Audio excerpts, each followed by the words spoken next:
بسم اللہ الرحمن الرحیم الحمد للہ رب العالمین والصلاة والسلام علی اشرف الانبیاء والمرسلین سیدنا و مولانا ابی القاسم محمد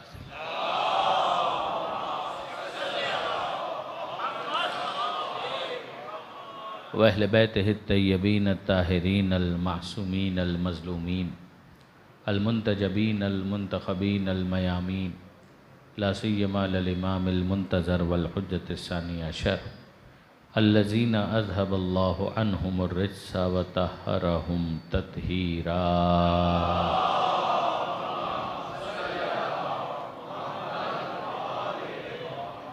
واللعنۃ الدائمۃ الباقیۃ علی اعدائہم اجمعین من یوم ظلمہم الی قیام یوم الدین رب اشرح لی صدری ویسر لی امری واحلل عقدۃ من لسانی یفقہوا قولی واجعلنی خالصا لوجہک الکریم یا اللہ صلوات علی محمد وآلہ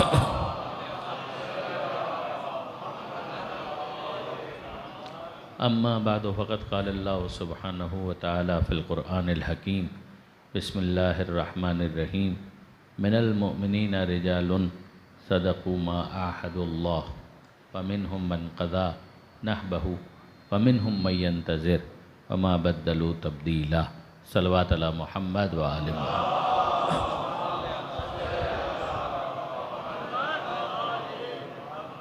برادران عزیز و خاران محترم، سلسلہ مجالس کی آج یہ دوسری نشست ہے۔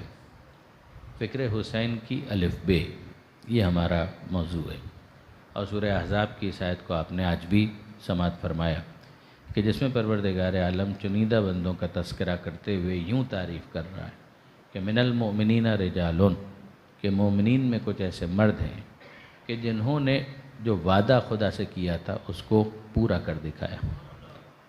من المؤمنین رجالون صدقوا ما عاہدوا اللہ، جو انہوں نے وعدہ کیا تھا اس کو نبھایا۔ فمنہم من قضی نحبہ، تو کچھ وہ ہیں کہ جنہوں نے اپنے اس وعدے کی تکمیل کر دی۔ ومنہم من ینتظر، اور کچھ وہ ہیں کہ جو منتظر ہیں۔ وما بدلوا تبدیلا، اور انہوں نے اس میں ذرا سی بھی تبدیلی نہیں کی۔ یہ آیت وہ ہے کہ جس کو سفر میں امام حسین علیہ السلام نے اور عاشورہ کے دن کئی مرتبہ تلاوت فرمایا، لہذا میں نے مناسب سمجھا کہ سرنامہ کلام میں اس آیت کو آپ کے سامنے رکھا جائے۔ کل میں گزارش کر رہا تھا جغرافیے کے اعتبار سے کہ یہ کچھ شہر ہیں کہ جن کا ذکر بار بار آتا ہے، مکہ، مدینہ، کوفہ، شام اور کربلا۔ اس سفر میں جو امام حسین علیہ السلام نے اختیار کیا، آپ کو ان شہروں کا ذکر بار بار سنائی دے گا۔ مکہ وہ شہر ہے کہ جو 4000 برس کی تو معلوم تاریخ رکھتا ہے۔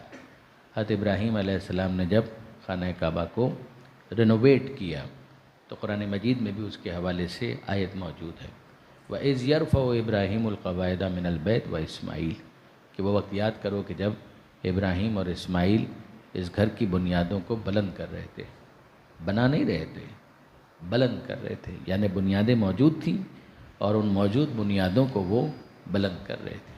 اور اس وقت ان کی دعا یہ تھی کہ ربنا تقبل منا انک انت السمیع العلیم، کہ ہمارے رب ہم سے اس کوشش کو قبول فرما، یقیناً تو سننے والا ہے، یقیناً تو جاننے والا ہے۔ مساجد کی تعمیر کرنے والے، امام بارگاہوں کی تعمیر کرنے والے اس دعا کو یاد رکھیں کہ خلیل خدا جو معمار کعبہ بھی ہیں اور ان کے اس عمل کی قبولیت میں کوئی شبہ بھی نہیں ہے، مگر ذرا دعا میں عاجزی دیکھیے، ان کے ساری دیکھیے کہ مالک ہم نے اپنی سی کوشش کی ہے، تو اسے قبول فرما، یقیناً تو سننے والا ہے، تو جاننے والا ہے۔ آپ غور فرمائیے کہ کیا خلوص ہے، کیا سنسیریٹی ہے، کتنی پاکیزگی ہے اس نیت کے اندر، وہ کہ مالک تو قبول کر۔ لیکن یہاں پر جس بات کی طرف میں متوجہ کرنا چاہ رہا ہوں وہ یہ کہ یہاں بنیاد موجود تھی، اور یہ ہمیں پتہ چلتا ہے اس دعا سے کہ جب جناب ابراہیم علیہ السلام اسماعیل علیہ السلام کو اور جناب ہاجرہ کو یہاں مکہ میں ڈراپ کر کے واپس جا رہے تھے، چھوڑ کر جا رہے تھے، ابھی تو اسماعیل علیہ السلام شریک کار ہیں، یعنی اینٹیں لا لا کے دے رہے ہیں اور ابراہیم علیہ السلام ان اینٹوں کو چنتے جاتے ہیں۔ لیکن جب ابراہیم علیہ السلام چھوڑنے کے لیے مکہ معظمہ تشریف لائے ہیں تو اس موقع پر ان کے الفاظ کیا ہیں؟ اے مالک انی اسکنت من ذریتی بواد غیر ذی زرع، کہ اے پروردگار میں اپنی بعض ذریت کو ایک ایسی جگہ پر چھوڑ کر جا رہا ہوں کہ جہاں پر پتا بھی نہیں اگتا، کلٹیویشن نہیں ہے، لینڈ فرٹائل نہیں ہے، وہاں پر کوئی ایگریکلچر نہیں ہو سکتا، کوئی سبزہ نہیں ہے، کوئی ویجیٹیشن کا امکان نہیں، ایک ایسی جگہ بواد غیر ذی زرع، مگر ان بیتک المحرم، میں تیرے محترم گھر کے پاس چھوڑ کر جا رہا ہوں۔ تو محترم گھر کے پاس چھوڑ کر جا رہا ہوں، تو ہمیں کہنا چاہیے کہ ابراہیم ابھی تو گھر ہے کہاں؟ ابھی تو صرف بنیاد ہی بنیاد ہے، گھر تو نہیں ہے۔ کہ آپ مجھے بتائیے کہ صرف پلاٹ اگر موجود ہو تو اس کو کوئی گھر کہتا ہے؟ اگر صرف پلاٹ موجود ہو تو کوئی اس کو گھر کہتا ہے؟ ابراہیم علیہ السلام کہہ رہے ہیں ان دا بیتک المحرم، ابھی تو اسماعیل بڑے ہوں گے، بڑے ہونے کے بعد آپ کا ساتھ دینے کے قابل ہوں گے، تب اس کے بعد آپ اس کو تعمیر کریں گے اور پھر یہ گھر تعمیر ہوگا۔ ابھی تو یہاں پر صرف پلاٹ نظر آ رہا ہے، بنیاد موجود ہے، مگر نہ پلاٹ کو کوئی گھر کہتا ہے نہ بنیاد کو کوئی گھر کہتا ہے۔ گھر تو جب بنے گا تب بنے گا۔ مگر آپ غور فرمائیے کہ ابراہیم علیہ السلام کہہ رہے ہیں کہ ان دا بیتک المحرم، اس کی وجہ کیا ہے؟ اس کی وجہ یہ ہے کہ ان اول بیت وضع للناس، کہ وہ پہلا گھر جو بنایا گیا انسانوں کے لیے وہ وہی ہے للذی ببکہ، کہ جو مکہ کے اندر ہے۔ یہ قرآن مجید کا اعلان۔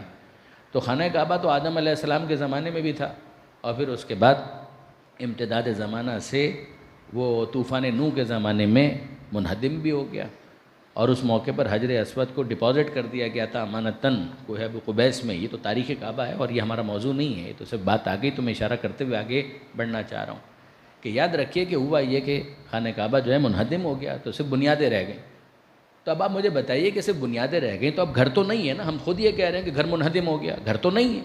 مگر آپ غور فرمائیے کہ عجیب بات یہ ہے کہ ابراہیم علیہ السلام اصرار کرنے کہ ان دا بیتک المحرم، میں تیرے محترم گھر کے پاس چھوڑ کر جا رہا ہوں۔ میں پھر پوچھنا چاہتا ہوں، اے ابراہیم آدم علیہ السلام کے زمانے میں وہ گھر تھا، آپ جب واپس بنائیں گے تب وہ گھر بنے گا، مگر ابھی تو نہیں ہے۔ تو ابراہیم علیہ السلام مجھے یہی جواب دیں گے کہ نظر نہ آنا نہ ہونے کی دلیل نہیں ہے۔ کہ نظر نہ آنا نہ ہونے کی دلیل نہیں ہے۔ تم دیواروں کو گھر سمجھتے ہو مگر فضا میں وہ برکت تو موجود ہے۔ تو یاد رکھیے کہ ابراہیم علیہ السلام نے سمجھا دیا کہ کبھی ہو سکتا ہے کہ بیت پردہ غیبت میں ہو، اس کا انکار نہیں کیا جا سکتا، اور کبھی کوئی فرد اہل بیت غیبت میں ہو تو اس کا بھی انکار نہیں کیا جا سکتا۔ درود بھیجیے گا محمد و آل محمد۔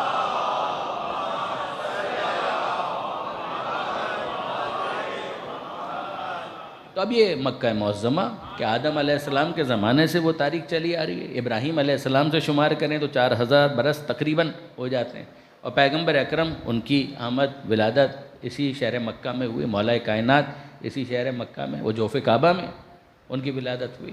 پھر اس کے بعد اگر آپ غور فرمائیے تو خاتون جنت وہ شہر مکہ ہی میں اس دنیا میں تشریف لائیں، وہ بیت ختیجہ اور وہی مولد فاطمہ۔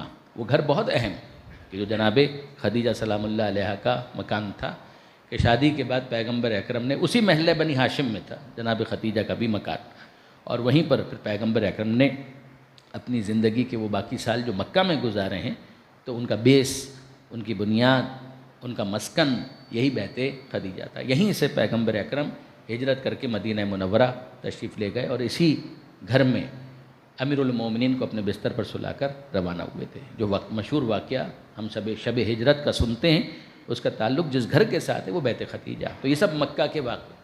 پھر پیغمبر اکرم جب روانہ ہو رہے تھے تو آپ جانتے ہیں کہ پیغمبر اکرم کو جو لانگنگ اور پیغمبر اکرم کو جو انسیت تھی شہر مکہ کے ساتھ، خانہ کعبہ کے ساتھ، تو پیغمبر اکرم روانہ ہوتے ہوئے مڑ مڑ کر خانہ کعبہ کو دیکھ رہے تھے اور ایک جملہ کہہ رہے تھے کہ مالک میں اس جگہ سے جا رہا ہوں کہ جو مجھے بہت پسند تھی، مجھے وہاں لے جا جو تجھے بہت پسند ہے۔ اور پیغمبر اکرم بالآخر مدینہ منورہ تشریف لائے۔ تو ظاہر ہے کہ اب خانہ کعبہ کے اندر بت بھی آ گئے، لیکن اس سب کے باوجود جو خانہ کعبہ کی نورانیت ہے، روحانیت ہے، اس کا تو انکار نہیں کیا جا سکتا، وہ تو اپنی جگہ پر ہے۔ یہی معاملہ مدینہ منورہ کا بھی، کہ مدینہ منورہ کے حالات جو بھی ہو جائیں، مگر مدینہ منورہ کی اپنی روحانیت وہ تو اپنی جگہ پر ہے۔ شہر یثرب اور پیغمبر اکرم کے آنے کے بعد مدینۃ النبی، اور مدینۃ النبی ہونے کے بعد آہستہ آہستہ صرف اور صرف مدینہ کہلایا۔ یہ معاملہ کہ مدینہ یعنی شہر، مدینۃ النبی یعنی نبی کا شہر، یعنی یوں اگر آپ کسی بھی شہر کو چاہیں تو مدینہ کہہ لیجئے، لیکن آج اگر صرف مدینہ کہا جائے تو ذہن میں وہی شہر آتا ہے کہ جو کبھی مدینہ النبی کہلاتا تھا، یعنی نبی کی اضافت نہ بھی ہو تب بھی یہی سمجھ میں آتا ہے کہ اس سے مراد وہی شہر ہے کہ جو نبی کا شہر ہے۔ یہ معاملہ لفظ شیعہ کے ساتھ بھی، آج اگر صرف لفظ شیعہ کہا جائے تو یہی سمجھ میں آتا ہے کہ علی کا شیعہ۔ آج اگر صرف کہا جائے شیعہ تو یہ سمجھ میں آتا ہے علی کا شیعہ، لیکن اگر آپ اس زمانے میں اگر دیکھیں تو بہت سے افراد تھے کہ جو اپنے اپنے اعتبار سے شیعہ کہلاتے تھے، جو جس کے ساتھ ہے وہ اس کا شیعہ ہے۔ یہ معاملہ شہر کوفہ کا ہے کہ شہر کوفہ کے اندر اگر آپ دیکھیں، جہاں کل میں نے بات روکی تھی اسی سے میں آگے بڑھانا چاہوں گا کہ یہ دوسری خلافت میں آباد ہوا۔ میں یہ نہیں کہہ رہا کہ اس کی تاریخ نہیں ہے، تاریخ ہے، تاریخ یقیناً ہے، اس لیے کہ آج بھی اگر آپ جائیں تو مسجد کوفہ کے اندر بہت سے مصلی آپ کو انبیاء کے مل جائیں گے۔ آپ اگر مسجد سہلہ میں جائیں وہاں پر بھی آپ کو بہت سے انبیاء کے مصلی مل جائیں گے، نوح علیہ السلام کا مقام مل جائے گا، ادریس علیہ السلام کا مقام مل جائے گا۔ تو یہ انبیاء یہاں پر آتے رہے، میں یہ نہیں کہہ رہا، میں یہ عرض کر رہا ہوں کہ جب پیغمبر اکرم اعلان رسالت فرما رہے تھے اس موقع پر مکہ موجود تھا، اس موقع پر یثرب جو بعد میں مدینہ کہلایا موجود تھا، اس زمانے میں شام موجود تھا۔ شام ایک نان مسلم بیک گراؤنڈ کے ساتھ مگر موجود تھا اور تجارت کا مرکز تھا۔ دو بڑے تجارت کے مرکز مانے جاتے تھے کہ جہاں مکے سے قافلے جاتے بھی تھے اور آتے بھی تھے، ان میں ایک یمن اور ایک شام، اور مکہ کی حیثیت ہب کی ہو چکی تھی، لیکن یہ کہ بہرحال قافلے جایا کرتے تھے، آیا کرتے تھے۔ تو شام کا علاقہ اس کی بھی اپنی پرانی ایک تاریخ تھی، پرانی اس کی ایک ہسٹری تھی۔ ایسا نہیں تھا کہ یہ اعلان رسالت کے بعد پھر کسی زمانے کے اندر بسایا جائے گا، نہیں، یہ شہر موجود تھا، اور یہاں کے لوگوں نے جو اسلام قبول کیا تھا وہ دوسری خلافت میں، جیسا بھی اسلام قبول کیا تھا مگر دوسری خلافت میں، یعنی پہلی خلافت کے اختتام پر وہاں پر ایکٹیویٹی شروع ہو گئی تھی، مگر جو اسٹیبلش ہوا ہے معاملہ وہ دوسری خلافت میں ہوا ہے، اور وہاں پر پھر بالآخر بنو امیہ کو اسٹیبلش ہونے کا موقع دیا گیا۔ یعنی بنو امیہ والے اگر آپ دیکھیں، اور یہ میں بالکل ہسٹوریکل فیکٹس آپ سے عرض کر رہا ہوں، اس میں کوئی ڈسپیوٹ نہیں ہے، یعنی یہ اگر آپ دیکھیں تو انصافاً 8 ہجری میں فتح مکہ کے بعد یہ افراد طلقاء کی حیثیت سے جیسے بھی دائرہ اسلام میں آئے وہ آئے، جن کے لیے امیر المومنین علی ابن ابی طالب علیہ السلام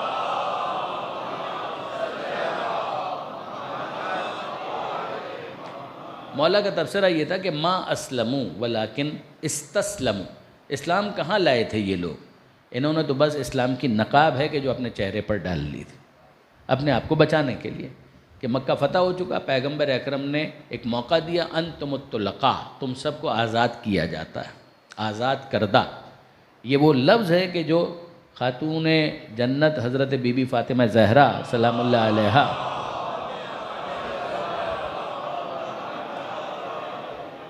ان کی لخت جگر جناب ثانیہ زہرا جناب زینب کبریٰ نے یزید کے دربار میں یہ لفظ استعمال کیا تھا، امن الانصاف یا ابن الطلقاء، اے طلقاء کی اولاد، کیا اس کو انصاف کہتے ہیں؟ اور اس کے بعد جو مقدمہ ہے اس کو پیش کیا، تو طلقاء کا مطلب ہے آزاد کردہ، یعنی ہونا تو یہ چاہیے تھا کہ تم سب کو غلام بنایا جاتا جو تمہاری حرکتیں تھیں اس کے بعد، مگر پیغمبر اکرم نے احسان کرتے ہوئے ان کو طلقاء قرار دیا کہ تم کو آزاد کیا جاتا ہے۔ اب 8 ہجری میں مکہ فتح ہوا، شوال کا مہینہ تھا، تو 8 ہجری کے اختتام میں کتنے مہینے رہ گئے؟ شوال کے بعد ذیقعد اور ذی الحج 2 مہینے، اس کا مطلب یہ ہے کہ 8 ہجری کا تو اختتام تقریباً ہو چکا تھا۔ اب 9 ہجری اور 10 ہجری، 11 ہجری کے آغاز میں تو پیغمبر اکرم کا وصال ہے، چاہے آپ 28 صفر لیجئے چاہے آپ 12 ربیع الاول لیجئے، مگر یہ پیغمبر اکرم کے وصال کی تاریخ ہے۔ تو 2 سوا 2 سال یہ کل پیریڈ ہے کہ جو ان لوگوں نے اللہ کے رسول کو دیکھا اور جتنا بھی دیکھا، رسول اللہ کو دیکھا اور جتنا بھی دیکھا، یہ 2 سوا 2 سال ہے، اس سے زیادہ نہیں۔ اور ان کی حیثیت معاشرے کے اندر کیا ہے؟ کچھ بھی نہیں، یعنی کوئی ان سے زیادہ بات کرنا بھی پسند نہیں کرتا مدینہ میں، اس لیے کہ جو ان کا بیک گراؤنڈ اور جو ان کی ہسٹری ہے، وہ بدر میں لڑنے کے لیے کون آیا، یہی احد میں لڑنے کے لیے کون آیا، یہی سارے لوگ آئے، تو ان سے کوئی زیادہ بات بھی کرنا پسند نہیں کرتا۔ ٹھیک ہے، ایک موقع ہے، they are suppose to justify کہ واقعاً یہ اسلام کے معاملے میں کتنے سنجیدہ ہیں، یہ ان کو ثابت کرنا ہے، لیکن یہ ہے کہ بہرحال کوئی ان کی اس معاشرے کے اندر عزت، توقیر، وقار کچھ بھی نہیں تھا۔ ایسے میں پیغمبر اکرم کے وصال کے بعد، یعنی اس پر میں چاہوں گا کہ میرے نوجوان دوست غور کریں، پیغمبر اکرم کے وصال کے بعد جب معاملات بالکل تبدیل ہو گئے، یعنی جو غدیر کا پیمان تھا اس کو بھلا دیا گیا اور دوسرا ایک سلسلہ قائم ہو گیا، تو میں آپ سے پوچھتا ہوں برادران عزیز کہ اس سب کے بعد دوسری خلافت میں بالکل آغاز میں جب شام فتح ہوا ہے اور شام کے اندر یہ لوگ اسٹیبلش ہوئے ہیں، تو پہلا گورنر کس کو بنایا جاتا ہے؟ پہلا گورنر بنایا جاتا ہے بنو امیہ کا۔ معذرت چاہتا ہوں، درود بھیجے گا محمد و آل محمد۔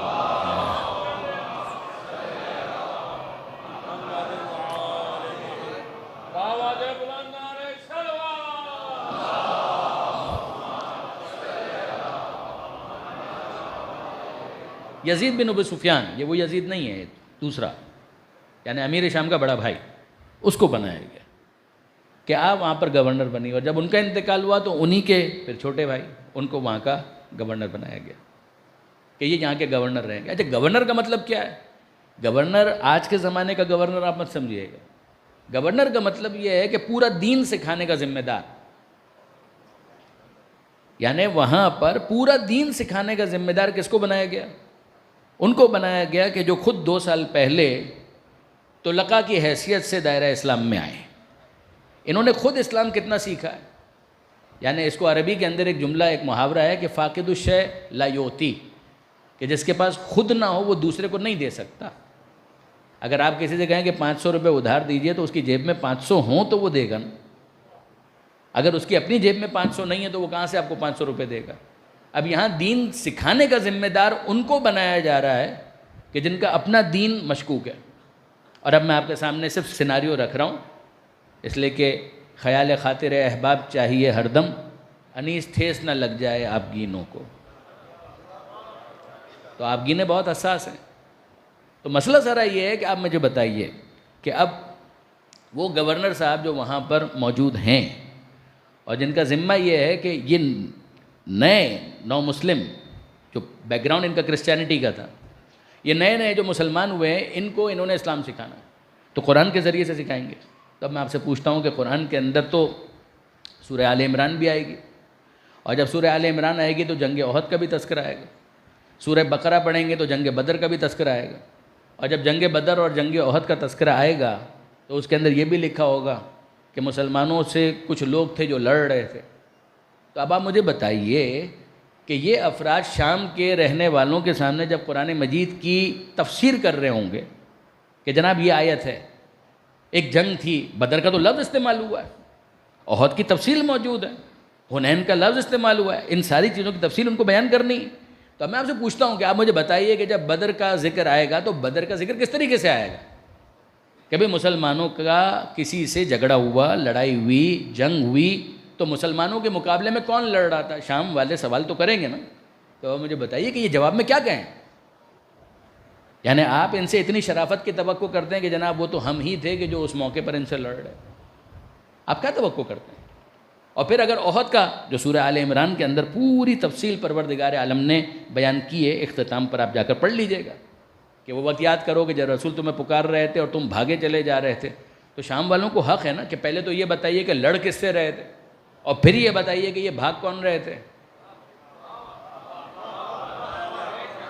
تو اب آپ مجھے بتائیے کہ اس موقع پر وہ گورنر صاحب جب ممبر پر بیٹھ کر تفسیر بیان کریں گے تو کیا بیان کریں؟ کہ بھئی جن سے لڑ رہے تھے وہ تو ہم تھے، اور جو مقابلے پر بھاگ رہے تھے وہ وہی ہیں کہ جنہوں نے مجھے گورنر مقرر کیا ہے۔ تو آپ توقع کرتے ہیں کہ وہ یہ ساری باتیں ایمانداری کے ساتھ بیان کر پائیں گے؟ یہ ہے وہ فضا کہ جس کے اندر شام کے شامی مسلمانوں کو بڑے اہتمام کے ساتھ تیار کیا گیا۔ اس میں علی کہاں ڈسکس ہو سکتے ہیں؟ اس میں زہرا کہاں ڈسکس ہو سکتی ہیں؟ اس میں کہاں بدر کے مجاہدین کا ذکر آ سکتا ہے؟ اس میں کہاں لا فتح الا علی لا سیف الا ذوالفقار کی بات ہو سکتی ہے؟ ایک پوری نسل ہے کہ جو اسی طریقے سے پروان چڑھے گا۔ یہ شام کا معاملہ ہے، اور پھر اس کے بعد آئیے تو کوفہ، اور یہ شہر کوفہ وہ ہے کہ جو دوسرے خلیفہ ہی کے زمانے میں کہ جب فتوحات کا سلسلہ ہوا تو وہاں پر پھر آب و ہوا کا مسئلہ ہو گیا، تو سعد بن ابی وقاص جو کمانڈر تھے انہوں نے میسج دیا کہ یہ آب و ہوا سپاہیوں کو موافق نہیں آ رہی، تو ایک شہر کی داغ بیل ڈالی جائے، اور یوں کوفہ شہر کو کہ جس کی ماضی کی تاریخ ممکن ہے کہ ہوا کرے، مگر اس زمانے میں 2 شہروں کو آباد کیا گیا، ایک کوفہ اور ایک بصرہ۔ یہ ٹوین سٹیز اس معنی میں تو ہیں کہ ایک وقت میں دونوں کو آباد کیا گیا، لیکن بہرحال اس طرح سے ٹوین سٹیز نہیں ہے جس طرح سے راول پنڈی اور اسلام آباد کے بالکل ملے ہوئے، یا شارجہ اور دبئی کے جو بالکل ملے ہوئے ہیں، ایسا نہیں، دونوں کے درمیان فاصلہ ہے۔ لیکن یہ کہ بہرحال بصرہ اور کوفہ دونوں سائملٹینیسلی ان کو آباد کیا گیا۔ اس میں شہر کوفہ اس کو تو خاص طور پر فوجی چھاؤنی کے طور پر آباد کیا گیا۔ اب میں یہ پوچھنا چاہتا ہوں، یعنی گزشتہ سے پیوستہ اپنی بات کو متصل کرنا چاہتا ہوں کہ مجھے بتائیے کہ جو شہر کوفہ کے اندر فوجیوں کو آباد کیا جا رہا ہے تو فوجی کیا کرنے جا رہے تھے؟ کہ لڑنے جا رہے تھے؟ کس کی طرف سے؟ کہ خلیفہ کی طرف سے۔ تو یہ جن خلیفہ کی طرف سے لڑنے جا رہے تھے ان کو خلیفہ مانتے تھے یا نہیں مانتے تھے؟ کہ جی ہاں خلیفہ تو مانتے تھے، تو کم سے کم اتنا تو طے ہوا کہ ان کا کلمہ یہ نہیں تھا علی ولی اللہ وصی رسول اللہ و خلیفتہ بلا فاصل۔ یہ وہ افراد تو نہیں تھے، یہ اس وقت کے جو خلیفہ ہیں ان کو ماننے والے تھے، ان کو لا کر وہاں پر آباد کیا جا رہا ہے۔ آپ کا کیا خیال ہے کہ یہ سارے کے سارے وہ افراد ہیں کہ جو مولا کائنات کی خلافت بلا فصل کے قائل تھے؟ لفظ شیعہ اگر آپ دیکھیں برادران عزیز، کل بھی کچھ بات میں نے کی تھی اس حوالے سے، مزید گزارش کرتا ہوں، اگر آپ قرآن مجید میں دیکھیں گے تو یہ لفظ استعمال ہوا ہے سورہ صافات 37واں سورہ، اور وہاں پروردگار عالم نے جناب ابراہیم علیہ السلام اور جناب نوح علیہ السلام کے تعلق کو بتانے کے لیے یہ ارشاد فرمایا کہ ان من شیعتہ لابراہیم، کہ یقیناً نوح کے شیعوں میں ابراہیم بھی تھے۔ یعنی کمال ہے، نوح علیہ السلام پہلے ہیں، ابراہیم علیہ السلام بعد میں، مگر پروردگار فرماتا ہے ان من شیعتہ لابراہیم، نوح علیہ السلام کے شیعوں میں سے ابراہیم بھی تھے۔ تو درست ہے، نوح علیہ السلام پہلے ابراہیم بعد میں، مگر ابراہیم علیہ السلام مرتبے کے اعتبار سے زیادہ ہیں۔ مگر کمال ہے کہ جب ڈائریکشن اور سمت اور راہ ایک ہو تو ایک دوسرے کا شیعہ کہا جاتا ہے۔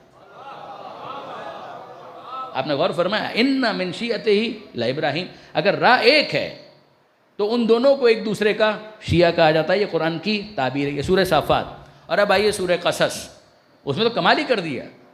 سورہ قصص قرآن مجید کا 28واں سورہ، اور اس میں پروردگار عالم نے، زیادہ دور بھی آپ کو نہیں جانا پڑے گا، ابتدائی آیتوں میں ہی آپ کو یہ آیت مل جائے گی کہ جناب موسیٰ علیہ السلام مصر، اور جناب موسیٰ علیہ السلام داخل ہوئے شہر میں، دخل المدینہ علی حین غفلۃ من اہلہا، اور جب داخل ہوئے تو اس وقت رات کا وقت تھا، لوگ سوئے ہوئے تھے، علی حین غفلۃ من اہلہا، لوگ سوئے ہوئے تھے، فوجد فیہا رجلین، تو وہاں پر موسیٰ علیہ السلام نے دو لوگوں کو دیکھا، یقتتلان، وہ ایک دوسرے سے لڑ رہے، ان کی آپس میں لڑائی ہو رہی تھی۔ اب قرآن مجید کہتا ہے ھذا من شیعتہ و ھذا من عدوہ، یہ موسیٰ کے شیعوں میں سے ہے، یہ موسیٰ کے دشمنوں میں سے ہے۔ ہم کو سمجھ میں آ گیا کہ قرآن کی تعبیر یہ ہے کہ جو نبی کے ساتھ ہوتا ہے اس کو شیعہ کہا جاتا ہے۔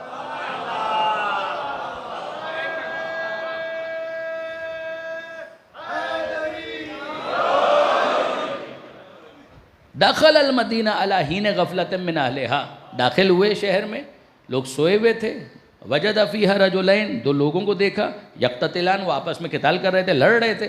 ھذا، قرآن کہتا ہے ھذا من شیعتہ، یہ ہیں موسیٰ کے شیعوں میں سے، وھذا من عدوہ، اور یہ ہیں موسیٰ کے دشمنوں میں سے۔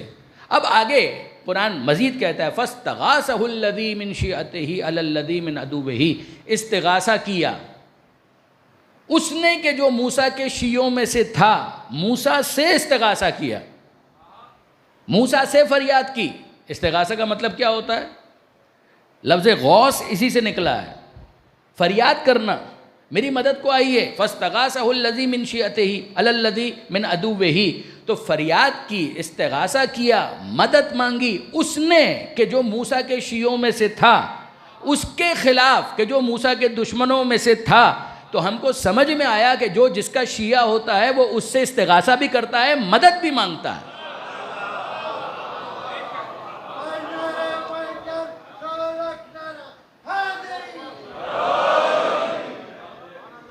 فاستغاثہ الذی من شیعتہ علی الذی من عدوہ، قرآن کہہ رہا ہے کہ انہوں نے فریاد کی، وہ جو موسیٰ کے شیعوں میں سے تھا اس نے استغاثہ کیا، میری مدد کو آئیے، میری فریاد پر لبیک کہیے، اس کے مقابلے میں کہ جو موسیٰ کا دشمن تھا، اور موسیٰ علیہ السلام نے روک نہیں دیا کہ یہ کیا شرک کر رہے ہو، میرے ہو اور اس کے بعد بھی شرک کر رہے ہو۔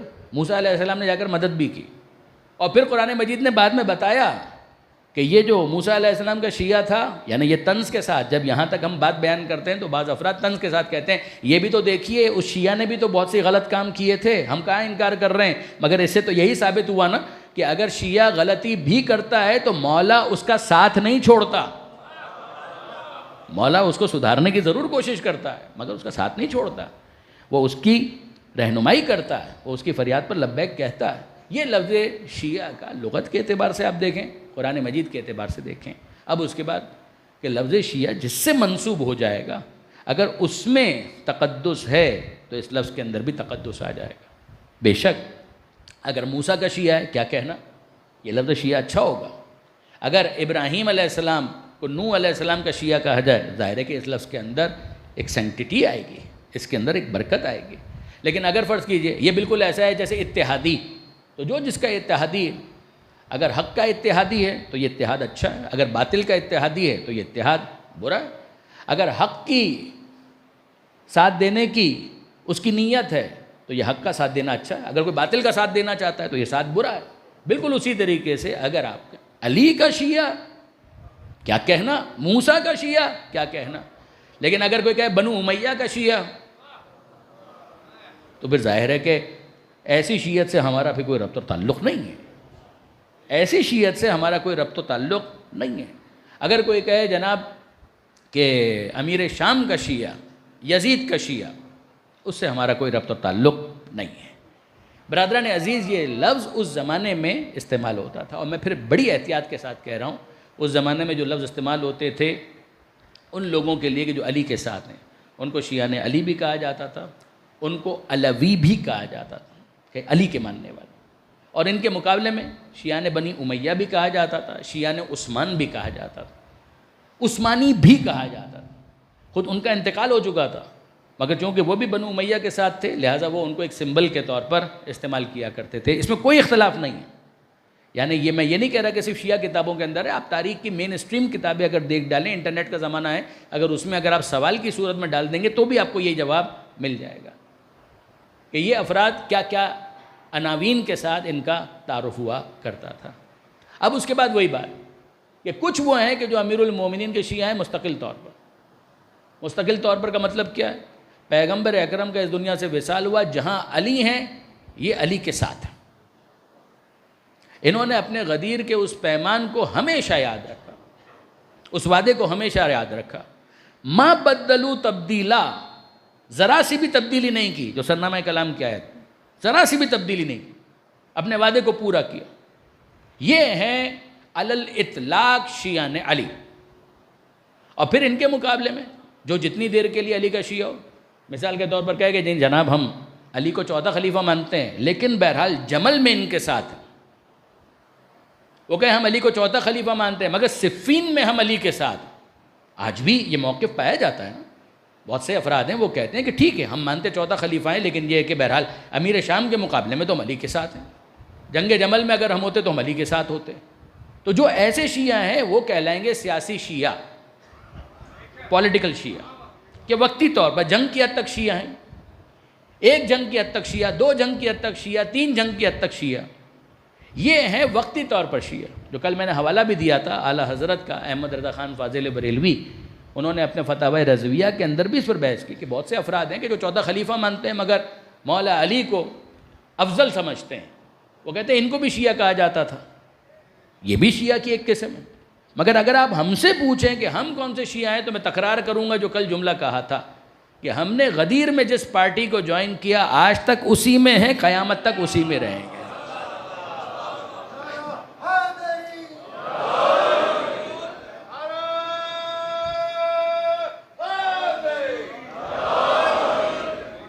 اب اس بات کو ذہن میں رکھیے گا کہ جو شہر کوفہ سے خطوط امام مظلوم کے پاس آ رہے ہیں، امام نے اپنا سفر شروع کیا مدینہ منورہ سے 28 رجب کو، اور پھر 3 شعبان کو مکہ پہنچے، اور مکہ میں جو چند مہینے امام نے گزارے ہیں اس دوران امام نے کسی کو خط نہیں لکھا ہے، کوفہ والوں کو امام نے کوئی خط نہیں لکھا ہے، امام تو اپنا فیصلہ سنا چکے کہ مثلی لا یبایع مثلا، مجھ جیسا اس جیسے کی بیعت نہیں کر سکتا۔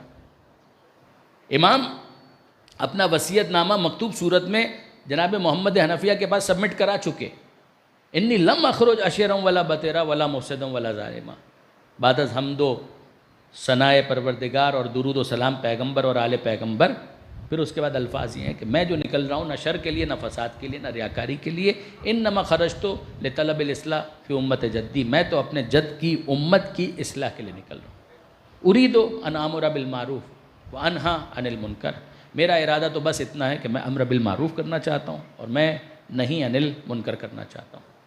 کہ یہ کیفیت اور یہ نوعیت آ گئی ہے کہ اب فرزند رسول سے بیعت کا مطالبہ ہو رہا ہے، تو اب امر بالمعروف اور نہیں عن المنکر اسی انداز کا ہونا چاہیے. میرا فیصلہ بہت واضح ہے. یہ حسین کا موقف ہے جس پر آپ دیکھ لیجئے کہ حسین آخر تک پوری طرح سے قائم. نیگوسیشنز ہو سکتے ہیں، گفتگو ہو سکتی ہے، مذاکرات ہو سکتے ہیں، ریڈ لائن یہ ہے، اس کو عبور نہیں کیا جا سکتا، اس کو کراس نہیں کیا جا سکتا. یہ امام حسین علیہ السلام نے اس کو فل اینڈ فائنل پہلے مرحلے ہی کے اندر بیان کر دیا. اور اب جب کوفے والوں کی طرف سے خطوط آئیں تو بالکل امام اپنے موقف پر رہتے ہوئے کہیں نہ کہیں تو جانا ہے. مدینہ منورہ سے مکہ آئے تھے اور مکہ سے بھی بالآخر روانہ ہونا ہے. مکہ کے اندر امام حسین علیہ السلام کو قتل کرنے کی سازش پوری طرح سے تیار کر دی گئی تھی.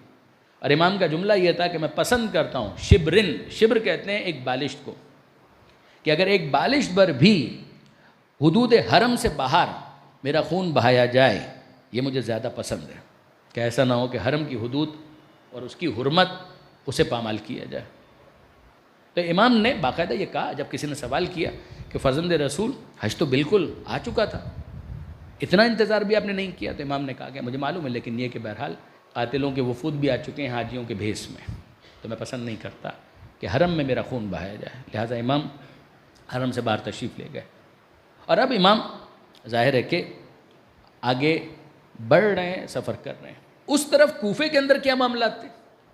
ظاہر ہے کہ کوفہ کے اندر جناب مسلم بن عقیل انہوں نے امام حسین علیہ السلام کا جو میسج تھا، پیغام تھا، اس کے مطابق وہاں پر حالات کا مشاہدہ کیا اور امام حسین علیہ السلام کو اوکے کا سگنل دیا کہ آپ کو کہیں تو جانا ہے. تو اس وقت کوفہ آنا زیادہ بہتر ہے. یہ بات ذہن میں رکھیے گا کہ کوفہ آنا کوئی ضروری نہیں تھا. امام اپنے موقف کے ساتھ آگے بڑھنا چاہتے ہیں، کسی اور جگہ سے کوئی دعوت نہیں. کم سے کم یہاں سے دعوت تو ہے، تو امام نے کم سے کم ان کو ایک چانس دیا، ایک موقع دیا، اور امام آگے بڑھے. کیا شہر کوفہ کے اندر ہر ایک غدار تھا؟ کہ ہم یہ کہہ سکتے ہیں کہ جتنے بھی کوفی تھے وہ سارے کے سارے غدار تھے؟ نہیں برادران عزیز، یہ بھی اوور سمپلسٹی ہے. میں کوئی کلین چٹ نہیں دے رہا کوفے والوں کو اس بات کا واشگاف اعلان کرنے کے بعد کہ ان میں سے زیادہ تر وہی تھے کہ جن کا خلافت بلا فصل کا عقیدہ بھی نہیں تھا. مگر بہرحال صفین وغیرہ کے اندر انہوں نے مولا کا ساتھ دیا تھا، اس میں بھی کوئی شک نہیں، جیسا بھی دیا تھا مگر دیا تھا. کیا یہ سارے کے سارے افراد غدار ثابت ہوئے؟ جواب جی نہیں، ایسا نہیں ہے. شہر کوفہ کے اندر اولین جو خط لکھنے والے تھے وہ امام کے ساتھ تھے. یعنی کربلا کے اندر جو آپ کو امام کے ساتھی شہداء کربلا، ان کی تعداد کتنی ہے؟ مشہور تو 72، لیکن اگر آپ کاؤنٹ کریں تو 100 سے زیادہ ہیں، 200 سے کم، سم ویئر ان بٹوین 100 اینڈ 200. 72 کا فگر مشہور زیادہ ہے اور وہ بالکل درست ہے. اس کی ایک توجہ بعض علماء نے یہ کی کہ ممکن ہے کہ 72 سے وہ افراد مراد ہوں کہ جن کو سپاہی کہا جا سکے، جن کو باقاعدہ آپ سپاہی کہہ سکیں. جناب علی اکبر ہیں، جناب ابو الفضل عباس ہیں، کہ یہ بالکل جوان جو ایک سپاہی کی شان ہوتی ہے اس کے مطابق. مگر کتنے ہی افراد ایسے ہیں جو بہت بوڑھے ہیں. جناب مسلم بن نوسجہ بہت بوڑھے ہیں. پیغمبر اکرم کے ایک صحابی ہیں کہ جن کی بھویں لٹکی ہوئی تھیں، وہ اس کو باندھا کرتے، اور امام حسین علیہ السلام کے ساتھ کربلا میں شہید ہوئے. یہ افراد اس عرفی معیار کے مطابق سپاہی نہیں کہلا سکتے. تو وہ کہ جن کو آپ سپاہی کہہ سکیں، جو نہ بہت چھوٹے ہوں نہ بہت سن رسیدہ ہوں، ان کی تعداد ممکن ہے کہ اگر آپ شمار کریں تو 72 تک بن جائے. لیکن یہ ہے کہ بہرحال یہ سارے کے سارے جتنے بھی ہیں، ان میں سے زیادہ تر کا تعلق کہاں سے ہے؟ ان میں سے زیادہ تر کا تعلق کوفہ سے، 80%. یعنی اگر آپ چاہیں تو ان کتابوں کا مطالعہ کر لیجئے جو حالات شہداء کربلا میں لکھی گئی ہیں.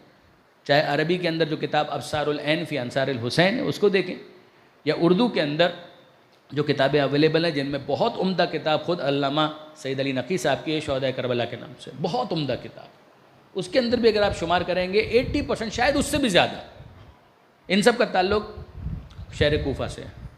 اور یہ کسی نہ کسی طریقے سے مینج کر کے پہنچ گئے کربلا کے اندر. یہ کسی نہ کسی طریقے سے پہنچے، مینج کیا ہے انہوں نے. جناب حبیب ابن مظاہر کے بارے میں آپ سنا کرتے ہیں، کس طرح سے راستہ بدل بدل کے پہنچے. ان کے اوپر تو کوئی الزام آ ہی نہیں سکتا، یہ تو پہنچے ہیں کربلا. وہ افراد کہ جو محاصرے کی وجہ سے ایکسیس ہی نہیں کر سکے، محاصرے کی وجہ سے بالکل لاچار ہو گئے، ان کے اوپر بھی کوئی الزام نہیں آ سکتا.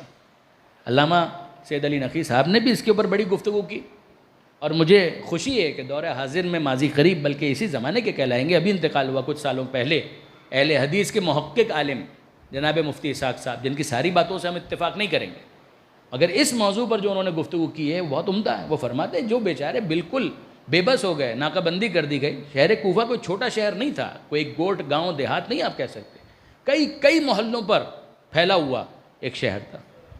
اتنا بڑا نہیں جتنا کراچی، مگر ایک بڑا شہر اس زمانے کے معیار کے مطابق. اور جب ناکہ بندی کر دی گئی تو بہت سارے افراد جو آنا بھی چاہتے تھے وہ نہیں آ پائے، ان کے لیے ممکن نہیں تھا. پھر اس کے بعد ایک تعداد ہے کہ جن کو زندانوں کے اندر ڈال دیا گیا. جناب مختار کہاں تھے؟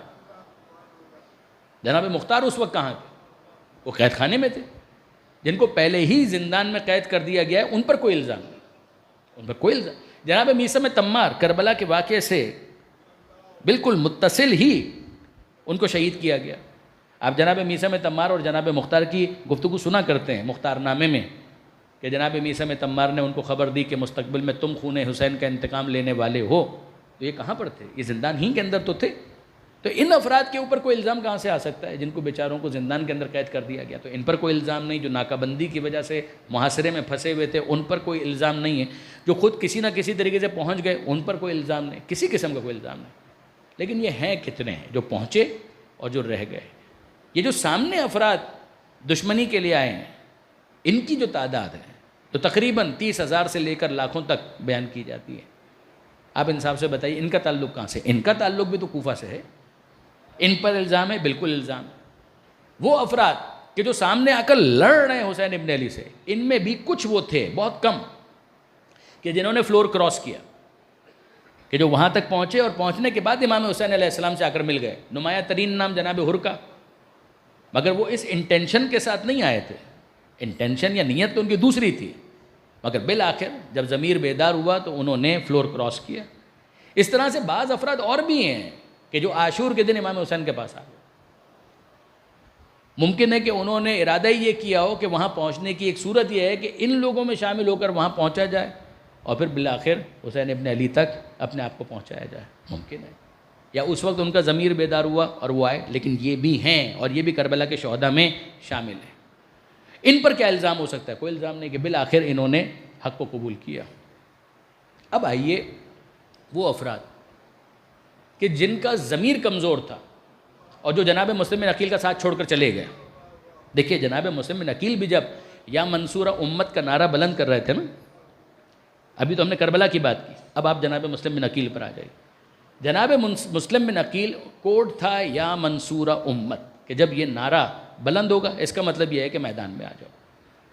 جناب مسلم بن عقیل نے کسی خاص دن کا اعلان نہیں کیا تھا کہ اس دن یہ اعلان کیا جائے گا، نہ، یہ ایک کرائسس مینجمنٹ تھا. اس لیے کہ جناب ہانی ابن عروہ جو کوفہ شہر کے اندر اس وقت جناب مسلم بن عقیل کے سیکنڈ ہوسٹ تھے، پہلے جو میزبان تھے وہ جناب مختار تھے.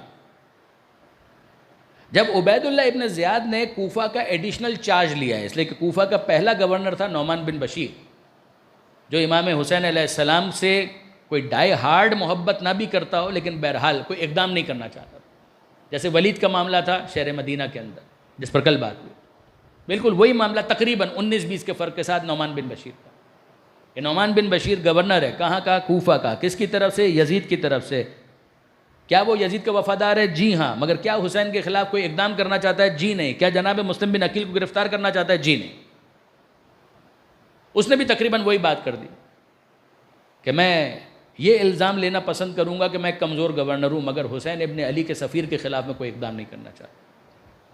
جس کی وجہ سے باقاعدہ یزید کے نام جو اس کے یہاں کی انٹیلیجنس آپ کہہ لیجئے کوفہ کی، اس نے خطوط لکھے کہ اگر کوفہ اپنے ہاتھ میں رکھنا چاہتے ہو تو کسی مضبوط انسان کو یہاں پر مقرر کرو. نعمان بن بشیر کمزوری دکھا رہا ہے یا کمزور ہے؟ جس کے بعد نعمان بن بشیر کو معزول کیا گیا، نعمان بن بشیر کو ڈسمس کیا گیا، سسپینڈ کیا گیا. سیک کیا گیا اور کہا گیا کہ ٹھیک ہے. عبید اللہ ابن زیاد کو ایڈیشنل چارج دیا جا رہا ہے. عبید اللہ ابن زیاد اس وقت بصرہ کا گورنر تھا. یہ عبید اللہ ابن زیاد اس کے لیے کوفہ کوئی نئی جگہ نہیں ہے، اس لیے کہ اس کا اپنا باپ زیاد وہ اس شہر کوفہ کا گورنر رہ چکا تھا یزید کے باپ کی طرف سے، اور شہر کوفہ کے اندر اس نے جو مظالم ڈھائے ہیں، آنکھیں نکلوا لینا، گردن اتار لینا، کسی کو کوڑے مار دینا، کسی کو سولی پر چڑھا دینا، یہ ان کے لیے کوئی مشکل نہیں. بے انتہا ظالم زیاد، اسی کا بیٹا عبید اللہ ابن زیاد. زیاد کا آپ کو معلوم ہے کہ نسب کا بھی مسئلہ تھا، میں اس کی کیا تفصیل یہاں پر بیان کروں. اور یزید کے باپ نے اس کو اپنے ساتھ ملحق کیا تھا. وہ خود جو پورا واقعہ ہے، یقین جانیے کہ حرمت ممبر مانے ہیں، انسان پڑھ نہیں سکتا. کیا بے شرمی اور کیا بے حیائی ہے. مگر زیاد اس ٹریپ کے اندر آیا کہ تو بد نسب ہر جگہ مشہور ہے، میں تجھے اپنے خاندان کے ساتھ ملحق کرتا ہوں. یہ سیاستوں کے کرشمے ہیں، کیا کچھ کرواتی ہیں، دیکھ لیجئے آپ. تو اس کے بعد پھر عبید اللہ ابن زیاد کو بڑا ایک سخت خط لکھا تھا کہ یہ تیرا امتحان ہے کہ اگر تو اس کے اندر کامیاب ہوتا ہے تو ٹھیک ہے، ورنہ اسی بدنامی کے اندر پناہ تلاش کرنی پڑے گی کہ جو پہلے سے تمہارے شامل حال تھی. یزید نے وہ خط لکھا، وہ خط عبید اللہ ابن زیاد کے پاس آیا اور بصرہ سے یہ کوفہ کی طرف آ گیا. اور اس موقع پر اس نے ایک کام یہ بھی کیا کہ اپنا حلیہ ایسا بنایا کہ چہرے کے اوپر نقاب ڈال دی. بنی ہاشم کا ایک انداز اختیار کیا کہ جو آ رہا ہے وہ سمجھ رہا ہے شاید فرزند رسول آ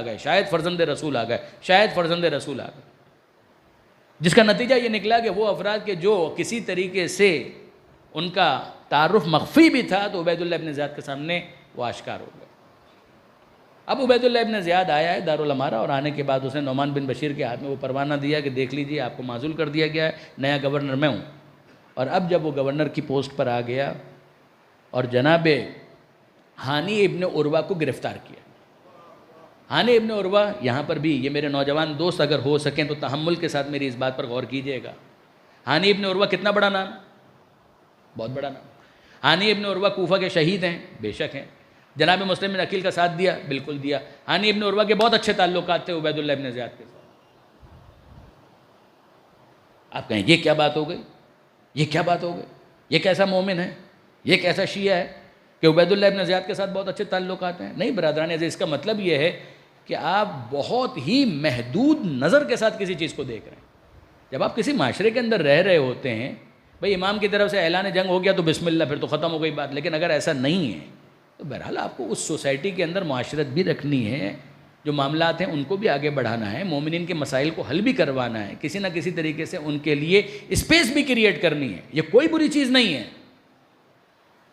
یہ کوئی بری چیز نہیں ہے.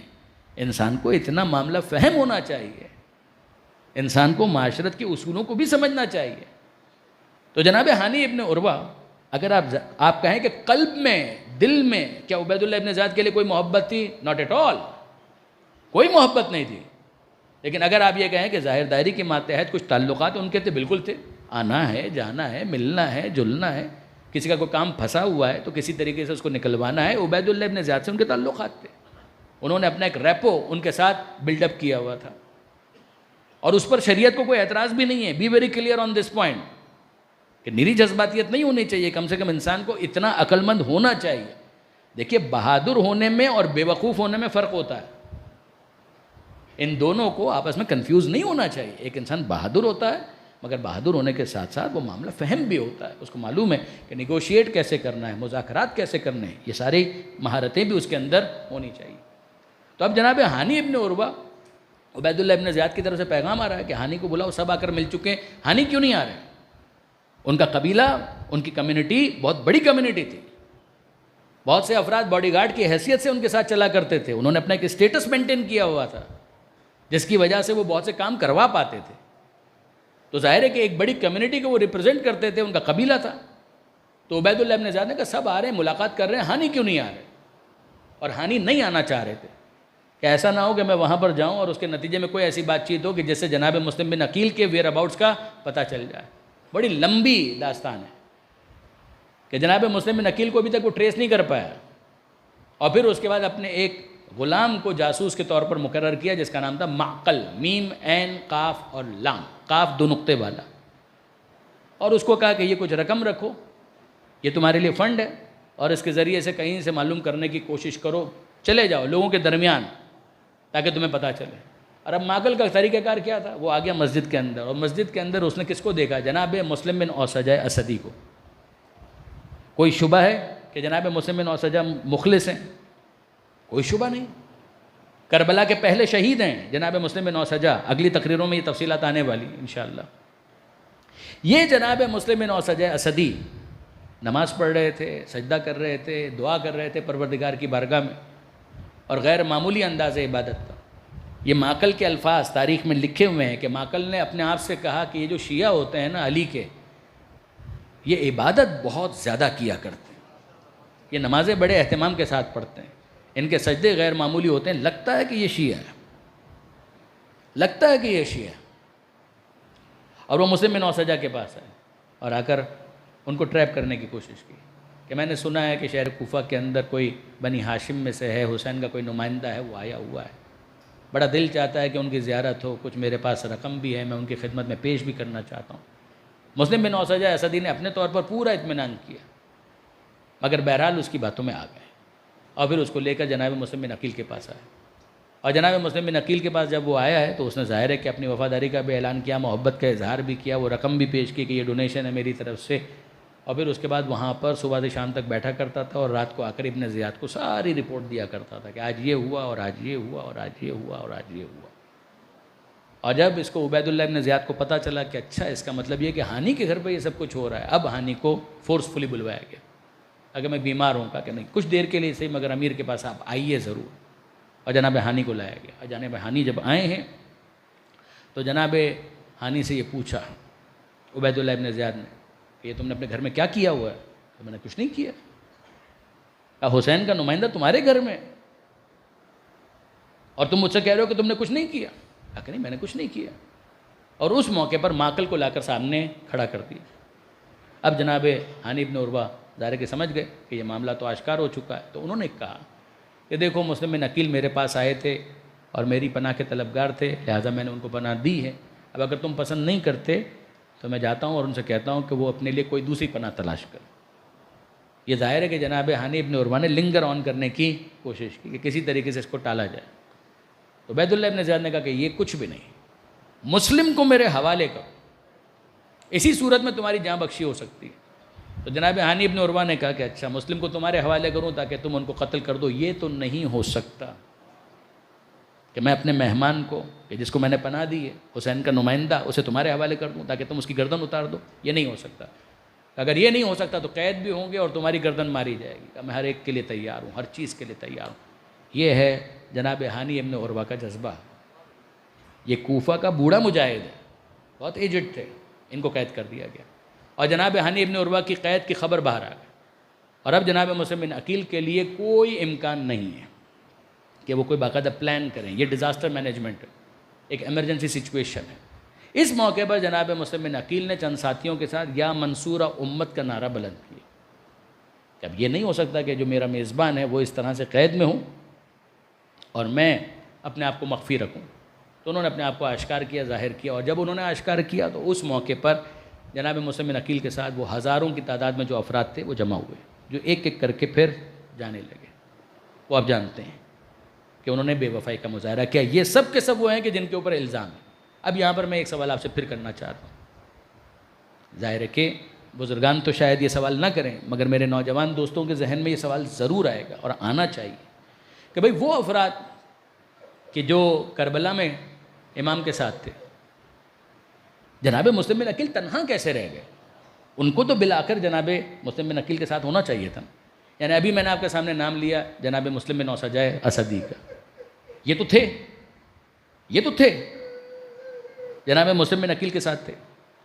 بعض افراد وہ ہو سکتے ہیں کہ جو محاصرے کی وجہ سے مسلم تک بھی نہ پہنچ پائیں، چلیے ٹھیک ہے، آپ ان کے لیے ایک مارجن اور ان کے لیے آپ گنجائش دیں گے، مگر وہ افراد جو تھے جناب مسلم بن عقیل کے ساتھ، بھئی یہ جملہ تو ہم سب نے سنا نا کہ بے وفائی ہوئی اور جناب مسلم بن عقیل تنہا رہ گئے، کیا یہ صحیح ہے؟ بالکل صحیح ہے۔ تو جو بے وفائی کرنے والے تھے ان کے اوپر تو پورا الزام 1۔ جو محاصرے کی وجہ سے جناب مسلم تک بھی نہیں پہنچ پائے، ان کی مجبوری تھی، وہ بات سمجھ میں آتی ہے، مگر میں سب کی بات چھوڑ دوں، جناب مسلم بن اوسجہ اسدی وہ کہاں تھے؟ وہ تو موجود تھے، وہ کہاں چلے گئے؟ یہ یاد رکھیے گا برادران عزیز، بالآخر یہ سب کے سب کربلا میں آ کے شہید ہو رہے ہیں اور امام سے ملاقات ہو رہی۔ اچھا، ہم اگر کتابوں کے اندر تلاش کریں کہ امام نے کہیں پر شکوہ کیا ہو کہ تم کیا میرا ساتھ دینے کے لیے آئے ہو، تم نے تو مسلم بن عقیل کا بھی ساتھ نہیں دیا، نہ کہیں پر بھی یہ شکوہ آپ کو نہیں ملے گا۔ کیا یہ موضوع اور کیا یہ بات کہیں ایڈریس نہیں ہوئی؟ بالکل اس کے اوپر گفتگو ہوئی، کتابوں میں اس پر بات ہوئی ہے۔ میں جناب علامہ سید علی نقی صاحب کی بالغ نظری کا معترف ہوں، ایک طالب علم کی حیثیت سے۔ انہوں نے اپنی کتاب میں اس پر گفتگو کی اور جو نتیجہ انہوں نے قائم کیا وہ واقعاً سمجھ میں آنے والا ہے، اور وہ کیا کہ جب جناب مسلم بن عقیل نے دیکھ لیا کہ اب میں رہ گیا ہوں اکیلا، یہ چند میرے مخلص ساتھی ہیں، دو میں سے ایک آپشن، ہر صورت میں مجھے تو شہید ہونا ہے، کوفہ میں رہتے ہوئے مجھے تو شہید ہونا۔ علامہ رشید ترابی علی اللہ مقامہ کہا کرتے تھے، مسلم کی شہادت تمہید کربلا، مقدمہ کربلا ہے، ایک پریفیس ہے، ایک فورورڈ ہے، جس طرح سے کسی کتاب کا ایک مقدمہ ہوتا ہے، تمہید ہوتی ہے، کہ مسلم کی شہادت، یہ سفیر حسین کی شہادت تمہید کربلا ہے۔ اب جناب مسلم بن عقیل کے ساتھ وہی چند افراد رہ گئے ہیں کہ جو بالآخر ہمیں کربلا میں شہید ہوتے ہوئے نظر آ رہے ہیں، اور جناب مسلم بن عقیل نے یقیناً ان سے یہ کہا ہوگا کہ اب دو میں سے ایک آپشن ہے، مجھے تو شہید ہونا ہے، اب طے یہ کرنا ہے تمہیں کہ میرے ساتھ شہید ہوتے ہو، اگر میرے ساتھ شہید ہوتے ہو تو تمہید کا حصہ بنو گے، لیکن اصل جو کتاب شہادت لکھی جانی ہے وہ کربلا کے ریگزار میں، تو کیا ہی اچھا ہو کہ اب تم یہاں پر نہ ٹھہرو، تمہید کے لیے میرا خون بہت کافی ہے، اب تو ایک کام کرو کہ کسی طریقے سے اپنے آپ کو حسین تک پہنچاؤ تاکہ اصل صحیفہ شہادت کا ایک ورق مسلسل اور مستقل بن جاؤ، اس کا حصہ بن جاؤ۔ جس کے بعد یہ افراد جناب مسلم بن عقیل کی ہدایت پر کسی طریقے سے روپوش ہوئے اور اپنے آپ کو امام حسین تک انہوں نے پہنچایا۔ مگر اب جناب مسلم بن عقیل جو غریب الوطن بھی ہیں، بے دیار بھی ہیں، بے گھر بھی ہیں، کہیں پر کوئی پناہ نہیں۔ دیکھیے برادران عزیز، ہم 9 ذی الحجہ جو جناب مسلم بن عقیل کی شہادت کی تاریخ ہے اور عرفات کا بھی دن ہے، عام طور پر عرفات کے میدان میں ہی ہوتے ہیں، وہاں پر حاجی حضرات جناب مسلم بن عقیل کی شہادت کی مجلس بھی منعقد کرتے ہیں، تو وہاں پر یہ جملہ ہم لوگ اکثر کہا کرتے ہیں اور سوچتے بھی ہیں کہ اگر کوئی حسین ابن علی سے یہ سوال کرے، حسین ابن علی 8 ذی الحجہ کو مکہ سے روانہ ہو رہے ہیں، 9 ذی الحجہ کو عرفات کا دن ہے، 10 ذی الحجہ کو عید قربان کا دن ہے، عید قربان کے دن حاجی قربانی کرتے ہیں، جانور ذبح کیے جاتے ہیں۔ تو اگر کوئی حسین ابن علی سے سوال کرے کہ فرزند رسول اس مرتبہ آپ حج نہیں کریں گے تو کیا قربانی بھی نہیں کریں گے؟ کیا آپ قربانی بھی نہیں دیں گے؟ قربانی بھی نہیں کریں گے؟ تو حسین ابن علی شاید جواب دیں کہ قربانی تو ہم دیں گے، اور مہینے کی 10ویں ہی ہوگی۔ فرق صرف اتنا ہے کہ حاجی جتنے بھی ہیں وہ 10 ذی الحجہ کو قربانی دیں گے، ہم 10 محرم کو قربانی دیں گے۔ اور ایک فرق اور بھی ہے کہ حاجی 10 ذی الحجہ کو جانوروں کی اور مویشیوں کی قربانی دیں گے، میں 10 محرم کو اپنے دل کے ٹکڑوں کی قربانی دوں گا۔ اور ایک فرق اور بھی ہے کہ اصل قربانی تو 10 محرم کو ہم دیں گے، مگر ایک قربانی حاجیوں سے بھی پہلے دیں گے۔ حاجی 10 ذی الحجہ کو جانوروں کی قربانی دیں گے، ہم اپنی تمہید کی قربانی ایک دن پہلے 9 ذی الحجہ کو دیں گے۔ شہر کوفہ کے اندر میرا بھائی مسلم بن عقیل تنہا، اور وہ اپنی قربانی پیش کرے گا۔ عزیزو، واقعاً کربلا کے مجاہدین کا حوصلہ ہے، مگر جب وہ میدان میں تھے تو سہارا دینے کے لیے، مرحبا کہنے کے لیے عباس موجود تھے، حسین موجود تھے، مگر جناب مسلم بن عقیل شہر کوفہ کے اندر تنہا ہے، کوئی مرحبا کہنے والا نہیں ہے، کوئی ساتھ دینے والا نہیں ہے، کوئی رہبار کا لانے والا نہیں ہے، یہاں تک کہ تنہا ایک مومنہ کے گھر کے پاس آ کر بیٹھ گئے۔ آپ جانتے ہیں ان کا نام طوعہ تھا، مومنہ تھی، بہت زیادہ پہچانتی نہیں تھی، مگر ایک اجنبی کو جب دیکھا تو سوال کیا کہ اجنبی تو یہاں پر کیوں موجود ہے؟ کہ پانی کا طلبگار ہوں، پیاسا ہوں، کیا ہی اچھا ہو کہ مجھے پانی پلا دو۔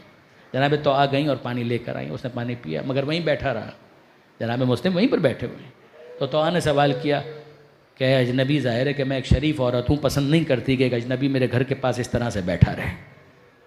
کیا یہ اچھا ہو کہ تو اپنے گھر چلا جا، شہر کے حالات بھی اچھے نہیں ہیں، زمانہ پرآشوب ہے، تو اپنے گھر چلا جا۔ جناب مسلم بن عقیل نے حسرت کے ساتھ کہا کہ مومنہ بات تو تیری بالکل صحیح ہے، مگر یہ بتا کہ جس کا گھر نہ ہو وہ کہاں جائے، جو پردیسی ہو، جو بے گھر ہو، وہ کہاں جائے۔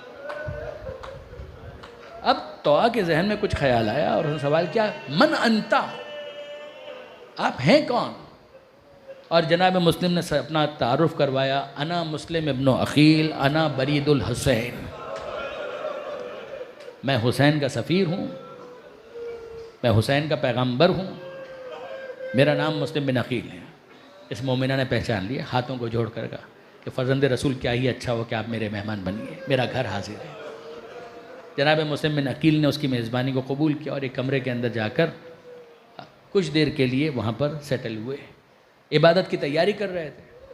تو اس مومنہ نے کہا کہ فرزند رسول میں آپ کے لیے کھانے کا انتظام کرتی ہوں۔ کہا کہ نہیں، یہ آخری رات ہے، مجھے بھی معلوم ہے، اور میں یہ شب عبادت میں بسر کرنا چاہتا ہوں۔ کس کے سفیر ہیں مسلم بن عقیل؟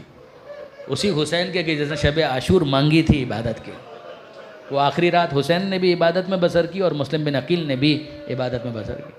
اور اب جناب مسلم بن عقیل راتوں کو عبادت کرنے کے بعد جب صبح کو بالکل آمادہ ہو چکے، مخبری ہو چکی ہے، خبر پہنچنا ہی تھی ون وے اور دا ادر، اور فوجوں نے گھر کا محاصرہ کیا ہوا ہے، اور جناب مسلم بن عقیل احساس کر چکے ہیں کہ مجھے گرفتار کرنے کے لیے فوجیں آ چکی ہیں۔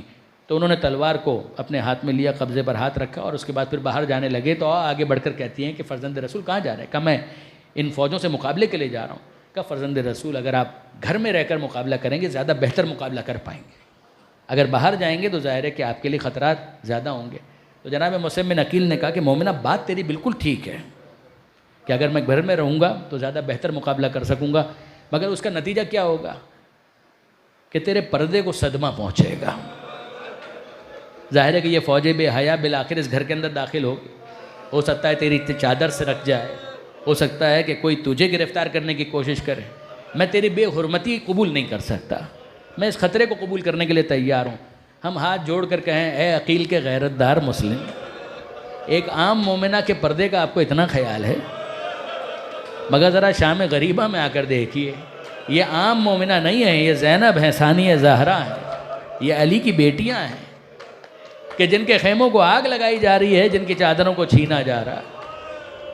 جناب مسلم بن عقیل بہت بہادری کے ساتھ لڑے، بہت بہادری کے ساتھ لڑے، شجاعت کے ساتھ لڑے، یہاں تک کہ ان کو وار ٹیکٹک کے ذریعے سے ایک گڑھے کے اندر خس و خاشاک بچھا کر ٹریپ کیا گیا اور گرایا گیا، اور اس کے بعد پھر ان کو گرفتار کیا گیا۔ زخمی ہیں، لب زخمی ہیں، اور ان کو گرفتار کر کے دارالامارہ میں لے جایا گیا۔ جب وہاں پر لے جایا گیا تو جناب مسلم سے یہ کہا گیا کہ امیر کو سلام کرو۔ عبید اللہ ابن زیاد سامنے تھا، کہا اس کو سلام کرو، امیر کو سلام کرو۔ مسلم کا جواب ہے مالی امیر سوى الحسین،